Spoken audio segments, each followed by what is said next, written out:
Warning: the content in this podcast may help you get fit. Your discretion is advised. If you haven't been able to reach your fitness goal, it could be because you keep running into fitness scams, misconceptions, and gimmicks. Finally learn the way and get fit with the Real Results No Gimmicks podcast, hosted by body transformation experts Fitness with Flex and Fitness with FlexHERS.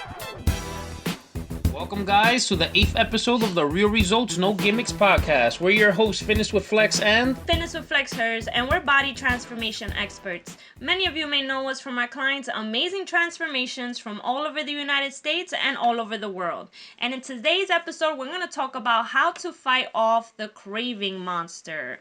For a lot of us that are starting a new diet and starting a healthy meal plan, it can be very hard to stay on track when we have the craving monster talking into our ear, telling us to just eat the things we're not supposed to eat. the craving boogeyman. Everyone faces this boogeyman. Yes. Even if you're not new to dieting, because, for example, we started dieting hard maybe about 5-6 weeks ago, and it's even affected us. And I've been training for 16 years myself, and it still gets me. For sure. It's definitely very hard. I have a lot of clients that say, oh, well, sugar is what I need to stay away from. But it's okay because I'm not a big sweet person. I'm not really into desserts. But guys, we're here to tell you that sweets and desserts is not the only way that you're consuming sugar. If you're having pastas, if you're having potato chip, tortillas, even tomato sauce, ketchup, all these things, they have added sugar to it as well, apart from the sugar that already comes with. Exactly. So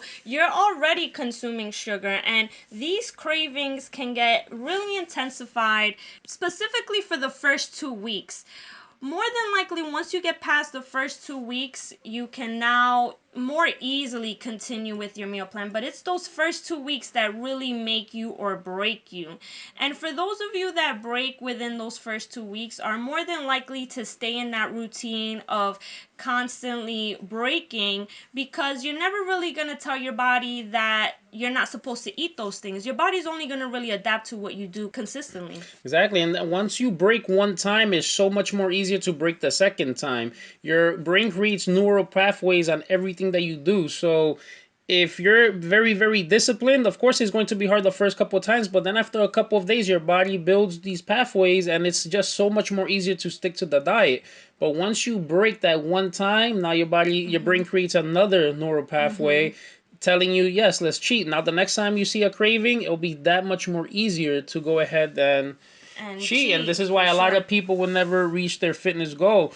It is hard to stick and maintain to a diet, especially at the beginning. Again, just like the past episodes we've talked about, you have to have a strong why, because that strong why is what's going to deter you from actually cheating. But it could definitely be hard if you're going into work and all your coworkers bought donuts, or you're the only one dieting in the house, and you go downstairs for breakfast or for dinner, and everyone's eating your favorite dish, and you have to eat plain old grilled chicken with salad, or something like that. It could be pretty hard. But again, you guys have to really, really want it. That's true. And like he said, you build neural pathways, and you guys could almost relate that back to having to wake up every day at a certain time to go to work. You might catch yourself, because you do it so frequently, you might catch yourself that on your days off, you're still waking up at that same time, even though maybe you could sleep in a little bit more. But that's because your body is just so adapted to having to wake up on that time that is going to do it automatically. So now when you run into a situation where you see a piece of cake or a donut or chips or pasta or whatever it is that you can't eat, you're gonna fall for it again if you're consistently breaking. If you guys want to finally reach your fitness goals, you have to stop breaking and stop craving things. So you have to go all in. If your why is strong enough, this is going to be a little bit easier. If you're doing it for the wrong reasons, then it's going to be a little bit hard. I'm not going to lie, but your first step should be, you should be cutting out all simple sugars from your diet. Your brain is addicted to sugar. Your body is addicted to sugar. There's reports that say that sugar is even more addicting than heroin and cocaine. So imagine how addicting this is. It's so addicting that if you were to actually cut out the simple sugars from your diet, you'll start to experience withdrawal symptoms. You'll get headaches, you'll get fatigued, you'll have mood swings. you know, you're gonna get pretty angry when you're going low carb. You're gonna be a cranky person all day. Exactly, especially for the first 48 to 72 hours. You know, some people it might take a little bit longer, about 2 or 3 weeks, but the reason you're experiencing this is because, again, your body is addicted to the sugar. So since you're not giving it to it, it's just going to give you all these symptoms, and you have to tough it out. There's really nothing that you can do for that first week or two but just tough it out. This is why I'm telling you, your why has to be strong enough. Once your body sees that you're not giving it sugar, then it's going to readapt, and now it's going to start using fats as its main fuel source. That's if you're having the healthy fats that you're supposed to be having. Your body's going to start running on fats, and since it's running on fats, guess what? Now you're not going to be craving sugar anymore, because again, your body adapts to everything you do. So since your body's using the fats as a fuel source, after 2 or 3 weeks, your body's adapted to that. You'll pass by a piece of cake, your favorite candy, and you're not going to get the craving that you would have gotten if you were consistently having carbs and sugar 24/7.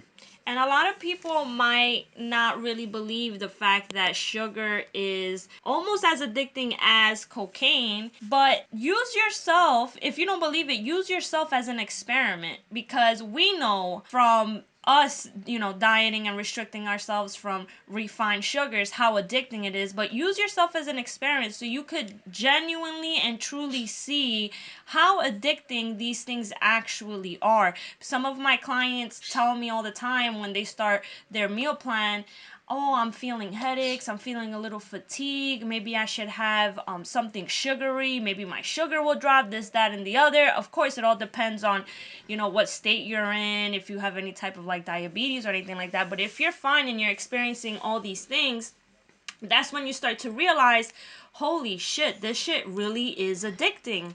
And now, for us that we've been dieting strictly for about 5 weeks, I could put 12 donuts in front of me, and honestly, I have no craving for them, and I have no anxiety or desire to want to have those donuts. Yeah, sometimes, being in front of certain things that you want to eat is kind of good, so you could strengthen your willpower. Your willpower, you got to think of it as a muscle. So the more you train it, the stronger it's going to get. So if you're around 12 donuts today, you didn't eat it, tomorrow will be easier to be in front of 24 donuts and then 36 donuts. Yeah, but you're a tough ass. So anybody that knows him knows he's a hard ass and he goes all in. But if you know that you might be tempted, you want to kind of save that for about 4 or 5 weeks in, up until you're ready.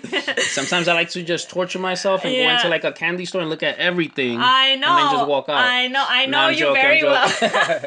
No, he's really not joking though. But all right, so strategy number 2, you have to eat more frequently. If you have the proper meal plan and you're doing things right, you know that you're going to be eating frequently throughout the day. So you want to make sure that you don't give yourself a big, huge gap between meals, because as soon as you start to feel hunger pains, as soon as you start to feel hungry, this is when you become more vulnerable. This is where you want to have anything in sight. If you're in New York and it's almost time for lunch and you're feeling all those hunger pains, this and that, and you go outside to go see what you can get for lunch, and the first thing that hits you is the smell of pizza, guess where you're steering? To the pizzeria. So you want to make sure that you don't give yourself a huge gap where you're craving all these things that you're not supposed to have, and you're hungry and you're driven by impulse. So you want to make sure that you have the right amount of time between meals and that you're satisfied consistently so you don't break. Yeah, you want to try to have something like every 3 hours, maybe a protein shake, a small meal. Again, it all depends on what your goal is and all that stuff, but you should definitely be having some type of frequent meals, because again, if you're having a long stretch with nothing there, you're just inviting the craving monster into your house, is basically what you're doing. He's ringing the doorbell and you're letting him in. So you want to keep him out, you got to keep your stomach content, and always have something in there, obviously following the meal plan for your fitness goal so that you don't cheat. And one more thing, going back to the whole sugar thing, I forgot to tell you guys, the food companies, they know that everyone's addicted to sugar. You know, they have something called the Bliss Point, where they've made various tests to find out exactly how much sugar is needed in each product so that it keeps you craving more and more. That's why they put added sugar in pasta sauces, in ketchup, and certain things like that, to give it that extra kick and to keep you hungry for more. yeah, hungry for more, but to keep you addicted. You know, that's why Yes. sometimes you'll have these cake or something with empty calories, and all of a sudden, you know, like in 30 minutes, 40 minutes, all of a sudden you feel hungry again. That's because your body's craving more sugar. Then all of a sudden you'll have a bowl of pasta or something like that with tomato sauce with all that added sugar, and maybe 45 minutes later again, you're like craving something, you're hungry again. The food companies, they all know this. They know exactly how much sugar to put in each thing to keep you addicted and keep coming for more. So that's why you need to just cut everything out, all those simple sugars, at least for the beginning, until you're able to re-put it into your life where you're able to control it and not let the sugar control you.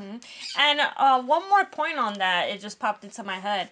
A lot of people, when they see that we're having a little something that we can indulge in that's not so healthy because we've been pretty good for the past 2 weeks, they ask us like, well, why are you having that? Or how can you have that without wanting more? You have to be disciplined and sacrifice so that then when you are indulging in things you're not supposed to have, you know when to call it quits. You know when to stop. Because if you're constantly cheating and you're consistently breaking, you're not going to know when to stop, or you're not going to know when to say no to the second piece. Alright guys, so when we come back, we're going to be giving you more tips on how to defeat the craving monster. Stay tuned. Ever wonder why you can't seem to get fit? It's because you've never followed a program designed specifically for your body and fitness goal.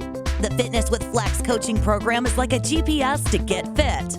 Your results will be monitored, and updates will be made to your meal plan and workout so that you never plateau.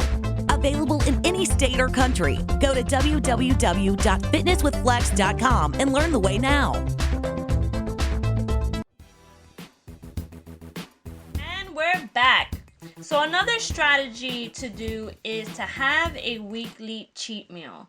As long as you're doing everything 100% right, then you want to reward yourself with having a cheat meal. Not a cheat day, not a cheat week, but a small cheat meal. So this is the trick to having a cheat meal. One, you have to make sure that you do everything 100%.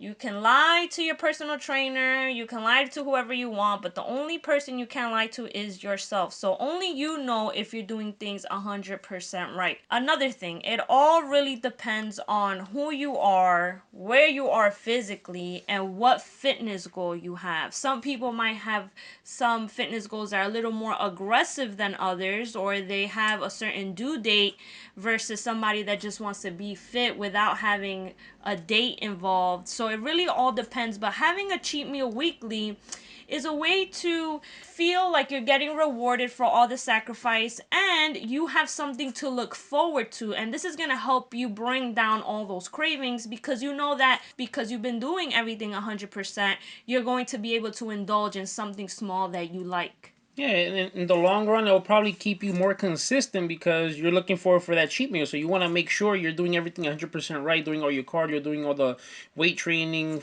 following all your meals, drinking all your water. And if you did all that, then go ahead, have that one cheat meal. But again, it does depend if, you know, first of all, you shouldn't be cheating for the first 2 or 3 weeks for certainly. After that, you could probably do a cheat meal once a week, but if you see that one cheat meal is leading to another cheat meal, or you're cheating again the next day or for the next 2 or 3 days, then you're probably not ready to have a weekly cheat meal yet. You might have to go a couple more weeks without cheating and then attempt it again. But it definitely does help you keep mentally focused once you have that cheat meal, because it satisfies your cravings, and then it just gets you mentally more focused for the next week so that you could do everything 100% there. If you're having, for example, your cheat meal on the weekend, it's good to have your cheat meal on the weekend. if, especially if you have off during the weekend. But you want to be careful, because for a lot of people, a 1-day cheat meal or one cheat meal on the weekend can turn into a whole weekend of cheating up until you go back to work and all that stuff. So you want to make sure that you still remain strict and you have fun, enjoy your cheat meal, but you still remain consistent and know when to tell yourself that it's enough. Another tip, if you guys are experiencing cravings, that usually works for some of my clients, I've also done it before in the past, is, you might want to chew some gum. There's some research out there that shows that chewing gum could reduce food cravings. Now, I'm not going to suggest you to have 20 packs a day, because of course there's sugar in the gum as well, and all of that is going to add up. But if you're feeling kind of a craving, maybe you could put 25% of the stick in your mouth or 50% of the stick of gum and see if that helps. Or even better yet, something you guys should do is drink water. Every time you guys feel a craving, just go and get 2 cups of water and just down that down real quick. And your body and your mind is going to associate, okay, every time I'm craving sugar, I'm having water. And then you just make that a ritual, and by the time you know it, the cravings will be gone and you'll definitely have way more water intake, which is important. That's a really good strategy, because water is essential for your everyday bodily function. So doing this is really going to reassure that you're having the proper amount of water in a day that you're supposed to be having already. So this is a pretty cool strategy. This is also a strategy that I use all the time, and this is a strategy that I also tell my clients to do. And if the gum alone is not working, or the water alone, maybe mix it. Have the water that's so gross. and then have the stick of gum. That's so gross. Alright guys, so we gave you today a couple of tips that have worked for us in the past, has worked for some of our clients in the past. Try it out and hopefully you could keep the craving monster away. Thank you for joining us, and stay tuned for next week, Monday, episode 9. Stay tuned, guys. Bye. Thanks for listening to the Real Results No Gimmicks podcast. We really appreciate it. And if you like what you just heard, please feel free to share our episodes with your friends and visit our website, www.fitnesswithflex.com.